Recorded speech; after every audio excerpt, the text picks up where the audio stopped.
Mensahe para sa mga kabataan katulad namin ngayon.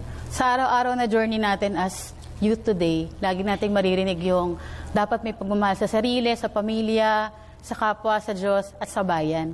Magpasalamat tayo dahil merong pagdiriwang every year na EDSA People Power dahil ginigising nito yung pagmamahal natin sa ating nag-iisang bayan kung saan tayo isinilang. At huwag nating kakalimutan na tayong lahat ngayon kaya nandito ay tinawag. We are being called to love our country and to do something for our country. We don't need to do everything, but at least, ang tanong, may ginagawa ba tayong mabuti? Hindi tanong kung hindi issue yung wala kang ginagawang masama. Ang tanong palagi, meron ka bang ginagawang mabuti para sa bayan mo? Tuwing magdiriwang tayo ng EDSA People Power, hindi ito natatapos na nakaupo lang tayo at ginugunita natin at hindi tayo makamubon sa mga nangyari noong panahon na yon. Ang tanong, anong ginagawa natin ngayon?